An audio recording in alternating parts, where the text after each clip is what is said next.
오늘 사무엘하 3장 말씀 함께 살펴보며 하나님 주신 은혜를 함께 나누도록 하겠습니다.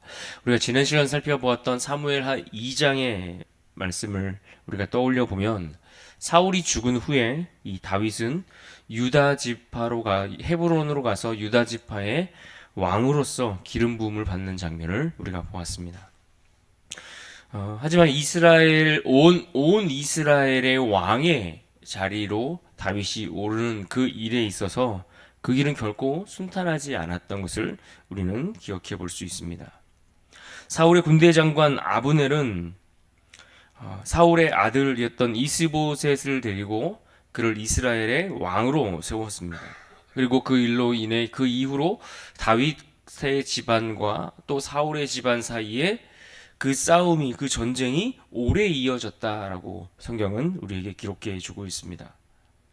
결국 불필요한 싸움과 그런 다툼 속에서 요압의 동생이었던 아사엘이 이 아브넬 군대 장관을 쫓아가다가 결국 죽임을 당하는 안타까운 희생을 낳게 되었고, 또 이후에 요압과 아브넬이 대치하다가 일단 전쟁이 멈추기는 했지만, 그러나 이 사울 집과 이 다윗의 집안 사이에 이러한 긴장 관계가 계속해서 유지되고 있음을 성경은 말씀해 주고 있습니다.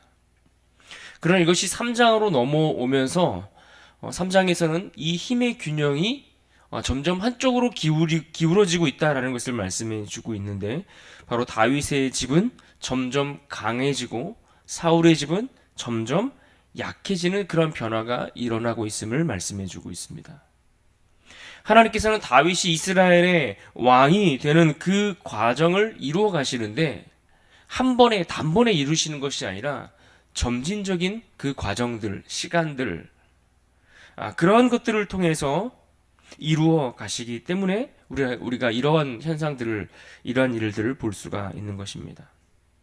그러나 이 과정을 살펴봄에 있어서도 그 과정을 들여다보면 여기에는 하나님의 뜻과 무관하게 인간적인 방법과 생각, 인간적인 의도가 그 안에, 그러한 인간적인 계산들이 그 안에 개입되어서 개인적인 복수가 이 안에 들어오고, 여러 가지 하나님의 뜻을 방해하는 요소들이 함께 첨가되는 것들을 우리는 함께 볼 수 있습니다. 1절을 보십시오. 1절은 이렇게 시작합니다. 사울의 집과 다윗의 집 사이에 전쟁이 오래매 다윗은 점점 강하여 가고 사울의 집은 점점 약하여 가니라. 하나님께서는 다윗이 이스라엘의 왕이 되도록 이미 기름 부으셨고 예정하셨지만, 그러나 그 과정은 앞서 말씀드린 것처럼 하루아침에 이루어지지 않았다라는 것입니다.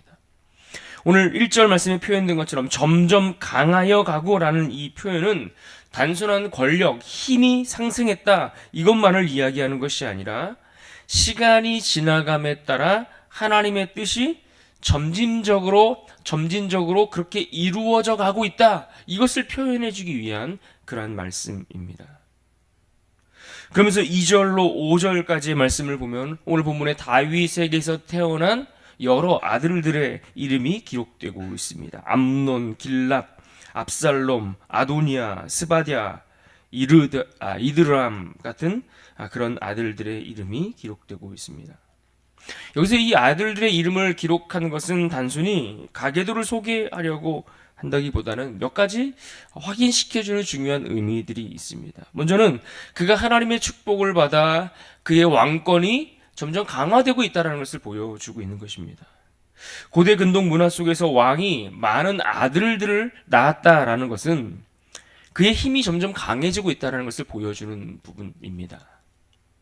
다윗의 여러 아들이 태어난 것은 그야말로 다윗의 가문이 확장되고 있었고, 그로 인해 다윗을 통해서 세워가고자 하는 그 나라가 견고해지고 있음을 보여주는 것입니다.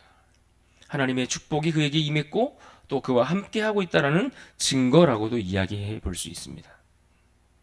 뿐만 아니라 이것은 정치적인 확장과 연합을 위한 시도라고도 그렇게 생각해 볼 수가 있습니다. 다윗은 특별히 여러 지역 출신의 여인들과 결혼을 했는데, 이는 단순히 개인적인 관계가 아니라 정치적 동맹의 의미가 이 안에 분명 담겨 있습니다. 예를 들어 압살롬의 어머니인 마아가는 그슬왕 달메의 딸이었습니다. 그러니까 이런 식으로 주변 국가들과의 어떤 결혼을 통해서 정치적 연합을 시도하는 그러한 의도로 이런 것들을 추진해 나갔을 가능성을 우리가 생각해 볼 수 있다라는 이야기입니다. 하지만 문제는 이것이 꼭 다윗에게 유익했던 것만은 아니라는 것을 우리는 생각해 봐야 합니다. 왜 그렇습니까? 성경은 이미 신명기서 같은 곳에서 왕이 아내를 많이 두는 것들에 대해서 주의해야 하고 그것들에 대해서 경고하는 말씀들을 우리가 생각해 볼 수 있기 때문에 그렇습니다. 그래서 많은 여인을 두고 자녀를 둔 그 일로 인해 이후에 보면 다윗의 가정 안에 계속해서 갈등과 또 왕위를 서로 차지하고자 하는 싸움이 계속해서 이어지는 것들을 볼 수 있습니다. 앞으로 살펴보겠지만 이 암논은 이복누이였던 다말을 강간하는 사건이 벌어지지요.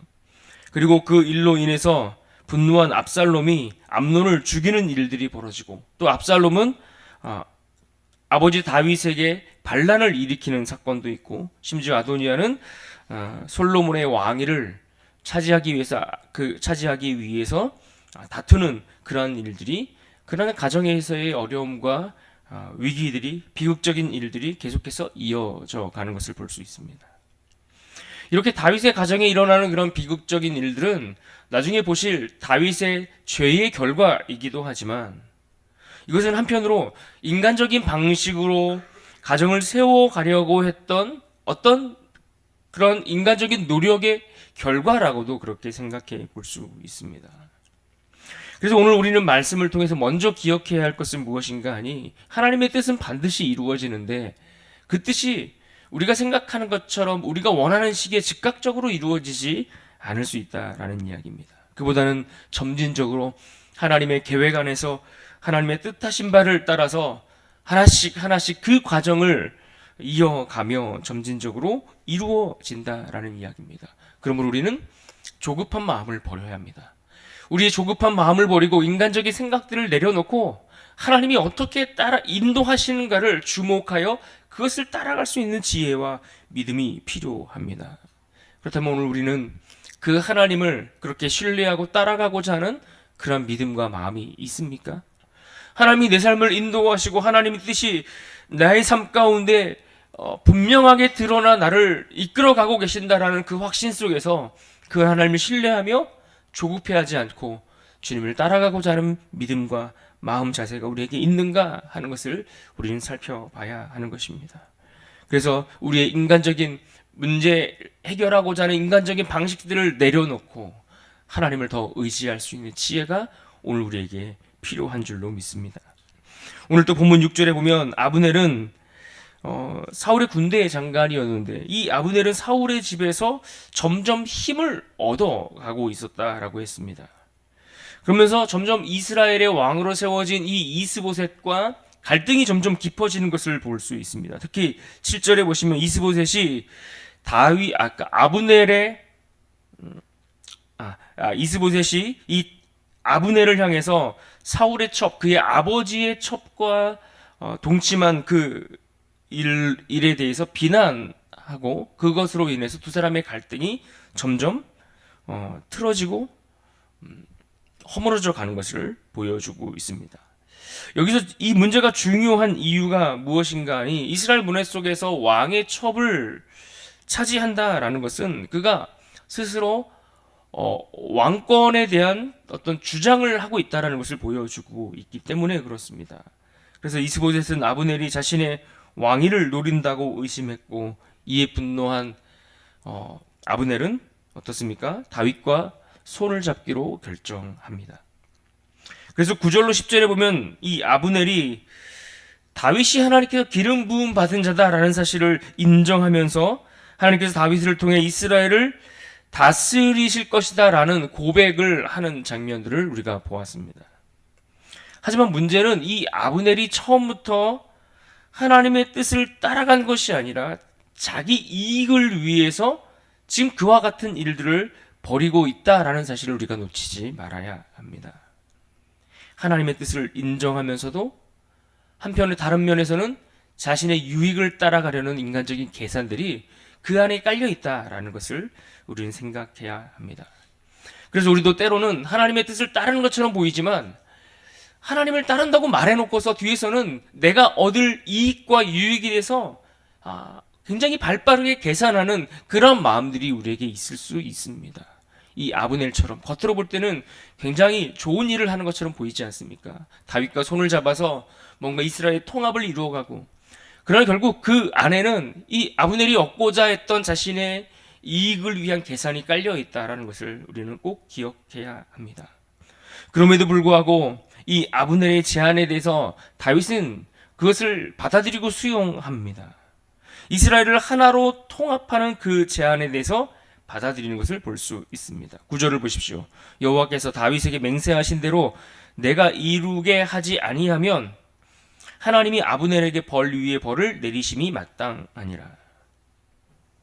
다윗이 지금 이 아브넬의 제안을 받아들인 이유가 몇 가지가 있는데, 그 중에 하나는 이 아브넬은 정치적인 이유로 움직이고 있지만 그러나 그 행동은 결과적으로 하나님의 뜻을 이루어가는 과정이기 때문에 그렇습니다.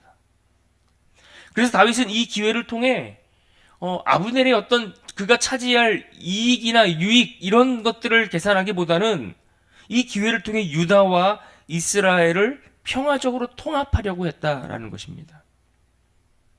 또 이것을 통해서 다윗이 얻을 수 있는 아주 유익한 것은 무엇입니까? 불필요한 전쟁을 막을 수 있고 방지할 수 있기 때문에 또한 이런 일들에 대해서 제안을 받아들였다라고 볼 수 있는 것입니다. 만약 아브넬을 배척했다면 이스보셋을 지지하는 세력과 다윗 사이에 더 큰 전쟁이 계속 이어졌을 것입니다. 그러나 피 흘림 없이 이스라엘을 하나로 만드는 것이 더 나은 선택이라고 보았기 때문에 이런 일들을 하고 있는 것입니다.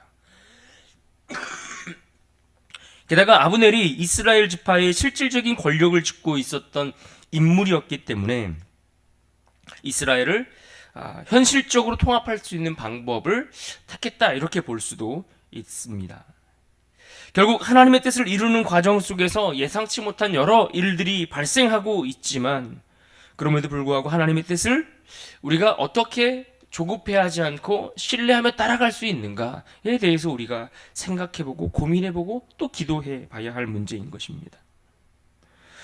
그런데 이어지는 그 과정들을 보면 이 과정 속에서 또 한 사람의 개인적인 어떠한 계산과 인간적인 방법들이 그 안에 개입하는 것을 볼 수 있습니다. 요압이라는 장수가 등장하죠. 요압은 다윗의 군대의 장관입니다. 그런데 그가 개인적인 복수와 또 그로 인한 인간적인 방법들로 인해서 하나님이 하시고자 하시는 그 일들을 방해하는 그런 역할을 하는 것을 볼 수 있습니다.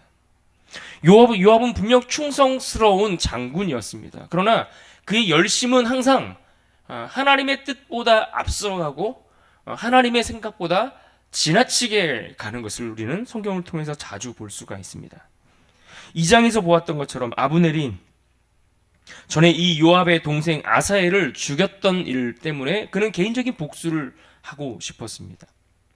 뿐만 아니라 이 다윗이 이 아브넬과 협력해서 뭔가 손을 잡게 되면 당연히 이 요압은 자신의 정치적인 입장이나 위치가 굉장히 약해질 것이 뻔하지 않습니까? 그러니까 그런 면에 있어서도 정치적인 이유로 그를 경계하고 있기 때문에 이와 같은 일들을 벌이고 있다라는 이야기입니다. 결국 요압이 이 아브넬을 죽이지 않습니까? 이런 요압의 행동을 통해서 이 인간적인 방법들이 이와 같이 하나님이 하시고자 하시는 그 일들에 대해서 방해를 놓고 가로막는 그런 일들이 벌어질 수 있다는 것을 우리는 기억해야 합니다. 하나님이 하시는 그 일에 때로는 우리의 인간적인 생각과 개인적인 욕심과 개인적인 바램들이 하나님의 뜻을 이루어가지 못하도록 걸림돌이 되는 그런 역할을 할 때가 있다는 것입니다. 물론 하나님은 그것을 뛰어넘어 하나님의 뜻을 이루어 가실 것입니다. 그러나 적어도 우리의 그런 인간적인 계산과 인간적인 방법들이 동원되어서 내가 하나님의 뜻을 가로막는 그런 역할을 하면 안 되지 않겠습니까? 하나님은 이스라엘을 하나로 만드시려고 했지만 요압은 자신의 감정과 이익을 앞세워 아브넬을 제거했습니다. 그러나 늘 성경이 강조하듯 복수는 내가 하는 것이 아니라 하나님께 맡겨드리는 겁니다. 내가 억울하고 내가 원통하고 그래서 내가 그 복수를 내가 해야겠다 이것이 아니라 하나님은 늘 그것을 하나님 앞에 내어 맡기도록 말씀하고 있습니다. 하나님께서 친히 공의롭게 심판하시고 판단하실 것이다 라는 것입니다. 그래서 오늘 본문 39절에도 보면 다윗은 이렇게 말합니다. 내가 기름 부음을 받은 왕이 되었으나 오늘 약하에서 스루야의 아들인 이 사람들을 제어하기가 너무 어려우니 여호와는 악행한 자에게 그 악한 대로 갚으실지로다 하니라. 여호와는 악행한 자에게 그 악한 대로 갚으실지로다. 이와 같은 말을 다윗이 하면서 하나님의 공의로운 심판 앞에 그 모든 일들을 맡겨드리는 것을 우리는 볼 수 있습니다. 결국 요압의 이 개인적인 복수와 인간적인 방법으로 인해 평화적인 협정을 이루어 감에 있어서 문제가 생기고 어려움들이 생겼지만 그러나 다윗은 이 아브넬의 죽음을 진심으로 애도하며 슬퍼하지 않습니까? 이러한 모습을 통해서 오히려 많은 이스라엘 백성들이 그 왕을 향하여 다윗을 향하여 그의 공의로운 리더십을 볼 수 있게 되었습니다. 그러한 모습들이 그들 가운데 드러남으로써 이 다윗은 무분별하게 사람을 너무나 함부로 죽이거나 어떤 복수를 쉽게 용납하는 그런 왕이 아니구나라는 것을 이스라엘 백성들이 알았다라는 것입니다. 그러니까 그의 지도자됨의 자격이나 그 위대함들에 대해서 더 드러나고 빛나게 되었다라는 이야기입니다. 그러므로 오늘 우리는 말씀 속에서 기억해야 될 중요한 결론 한 가지를 우리는 깨달아 알아야 합니다. 하나님의 뜻은 하나님의 방법대로 이루어집니다. 내 뜻대로 이루어지지 않고 하나님의 방법대로 이루어진다는 사실을 기억해야 합니다.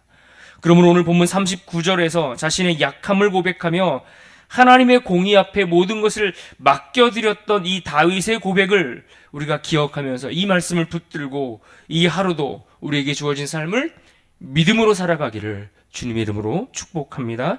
오늘 39절 말씀을 같이 읽습니다. 39절을 보십시오. 함께 읽습니다. 시작. 내가 기름 부음을 받은 왕이 되었으나 오늘 약하여서 스루야의 아들인 이 사람들을 제어하기가 너무 어려우니 여호와는 악행한 자에게 그 악한 대로 갚으실지로다 하니라. 아멘. 하나님의 뜻은 점진적으로 이루어짐으로 조급해하지 않고 기다릴 줄 알아야 합니다. 그러므로 하나님의 뜻을 인정하면서도 내 뜻대로 행동하는 것을 우리는 주의해야 합니다. 하나님의 뜻을 인간적인 방법으로 이루려 하지 않고 하나님의 방법대로 살아가는 귀한 하루가 될 수 있기를 간절히 바랍니다.